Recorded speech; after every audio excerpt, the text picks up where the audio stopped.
Good Thursday evening. I'm Chief Meteorologist Emily Walls. We have a lot to get to tonight. Of course, Labor Day weekend is right around the corner. We've been tracking that for the last several days, and it looks like it's going to be a really beautiful weekend across the region. And it looks like we also have a really nice warm up that's going to be here early next week. But coming on the heels of that warm up is going to be a really drastic cool down by the end of next week. So kind of weather whiplash here over the next week and a half or so. But first and foremost, what I wanted to touch on today is it is the 35th anniversary of the F5 Plainfield tornado. And let's listen on this package here that's going to tell us a lot of stats, and we'll talk more about how the science has changed since this tornado. This is the most violent. You're looking at the only known video of the Plainfield tornado as it developed, and this is what it did in less than 3 minutes. 470 homes and businesses destroyed, another 1,000 homes damaged, and 29 lives lost. For 10-year-old Patrick McCraney, life changed in an instant. It was the day before I was supposed to go to 5th grade. I remember my mom yelling to my sister and I out in the pool, get inside, get inside. Just then the hail starts. 350 people were injured and more than $165 million in damage. And it's just wreckage everywhere, and I just remember thinking, my God, the town's destroyed. It's all gone. The powerful EF5 tornado struck without warning. No sirens, just an eerie sky. Winds from that storm were estimated at somewhere between 261 and 318 miles an hour. The devastation led Illinois to upgrade its tornado warning system.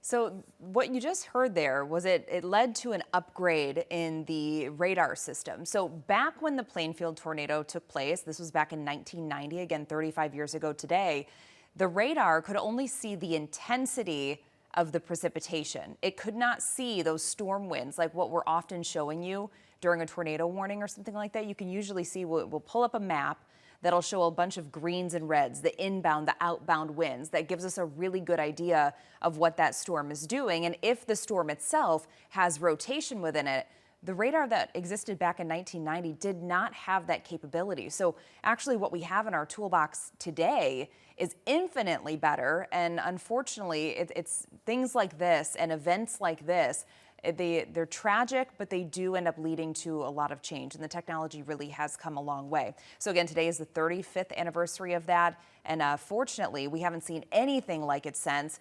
This F5 tornado that took place in Plainfield, not only is it the only F5 on record in the state of Illinois, but it's the strongest August tornado on record for the entire United States. So this was a very rare and very powerful event. We're going to switch gears here now. We're going to start talking about the holiday weekend ahead. It's starting with the cold front that moved through today. I'm sure you noticed about halfway through the day, the wind direction changed. So we started off this morning with winds coming in out of the west that then shifted to be out of the northeast. And then that started kicking up some high waves. We had cooler conditions building in. But our highs prior to that cold front moving through actually topped out in the mid to upper 70s for a lot of us. 77 degrees at O'Hare, 80 in Aurora, made it to 81 in Joliet, same thing in LaSalle, 75 in Gary, 76 in Rensselaer, and 75 in Valparaiso. Here's where it stands right now. So we've continued to see those northeasterly winds bringing that cooler air mass in place. And now we have temperatures for a lot of us in the mid to upper 60s. It's a really comfortable evening out there, but it is going to get rather chilly late tonight into early morning tomorrow. A lot of locations are actually going to be dropping into the low to mid 50s. And typically for this time of the year, your average low temperatures for this late in the month of August are typically in the low to mid 60s. So today we're going to come in, or tonight I should say, we're going to come in about 10 degrees below that. Let's talk about Lake Michigan for a little while. So of course, Labor Day weekend is also typically treated as the last unofficial weekend of summer, and a lot of folks like to get out to the beach, go out on the boat. Unfortunately, if you have those plans tomorrow, you are advised to stay out of the water because we have those really strong northeasterly winds. Right now, they're cranking at about 10 to 20 miles per hour, but occasionally we're seeing those winds gusting even higher.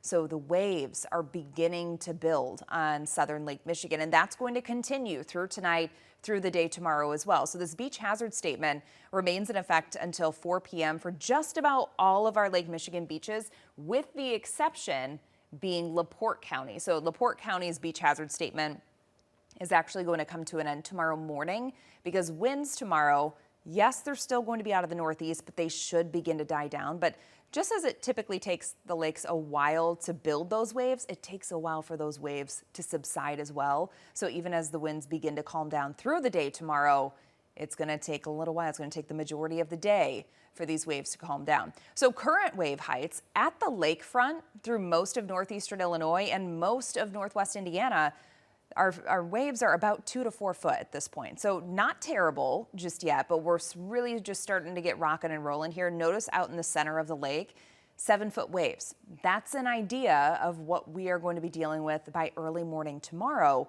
in some portions of the area. So that beach hazard statement is actually for waves as high as 6 to 8 foot being possible. And not only is it going to be dangerous for swimming conditions, of course, but boating conditions. If your average size boat is going to have a hard time cutting through 6 to 8 foot waves. So you are advised to stay out of the water at least until tomorrow late afternoon. After that, we're going to start to see some improvements, which is just in time coordinating here with the temperatures, because notice over the weekend, we're going to start to see a really nice warming trend. So tomorrow's our cool day. We're going to be in the low 70s, a couple spots only in the upper 60s, especially at the lakefront.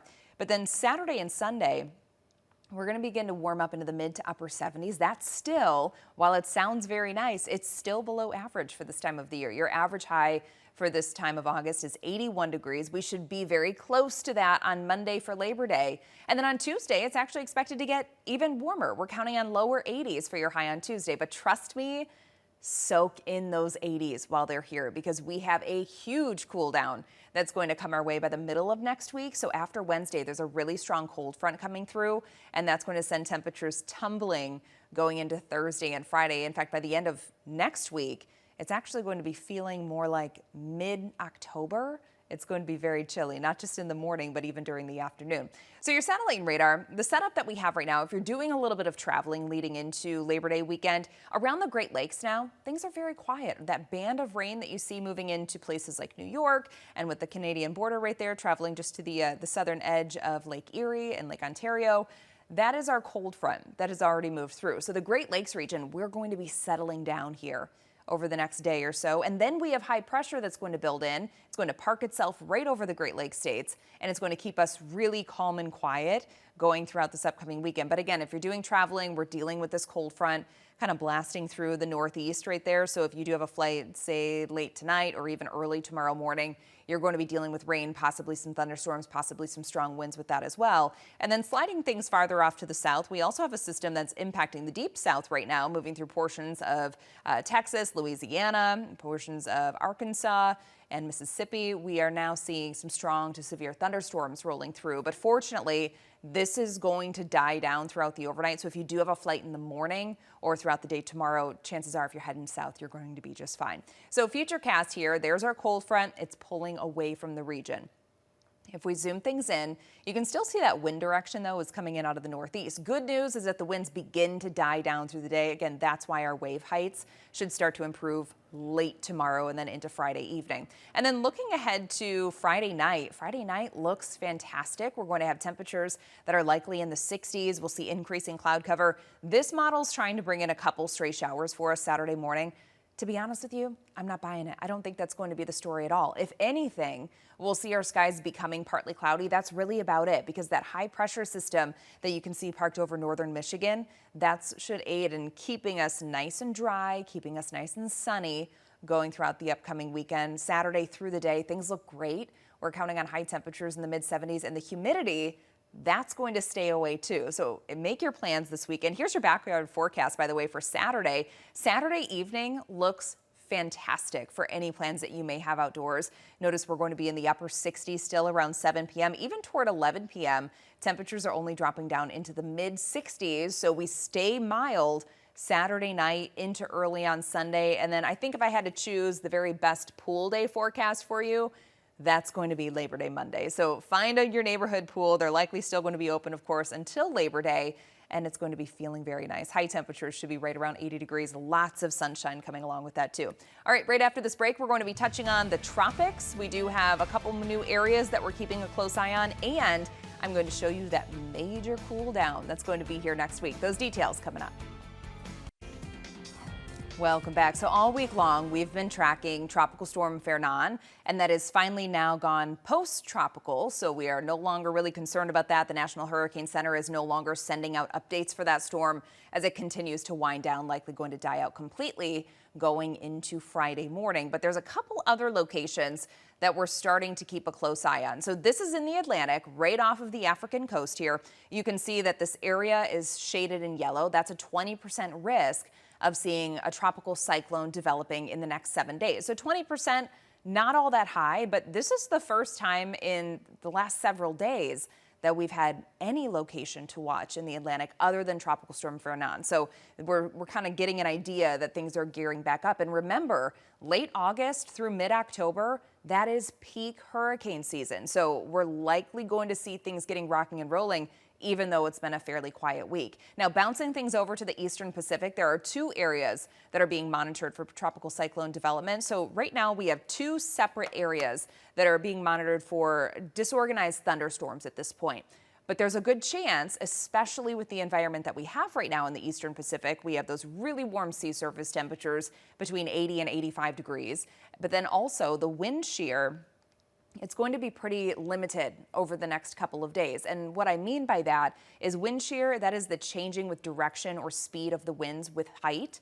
So when you have a lack of that, it actually allows these storms to continue to build. So those, again, two areas that have a pretty decent chance of seeing some development in the Eastern Pacific over the next 7 days. Here at home, it's going to be all about that fall-like feel next week. So by the end of next week, this is your temperature outlook from the 3rd through the 7th. We are strongly favored to see below average conditions. And here's a sneak peek. So we're going to be in the 70s over the weekend, 80s early next week, but then that strong cold front comes through and we're talking high temperatures that are only going to be in the low to mid 60s. Those are going to be our high temperatures. And typically, again, that's where our low temperatures are this time of the year. So it's going to be a little bit of a shock to the system by the end of next week going into the following weekend. But hey, it's, the kids are back to school. We're getting into that fall feel. And of course, it's football season too. So things are going to be in good shape for that. All right, we'll see you very soon on the news at 9 p.m.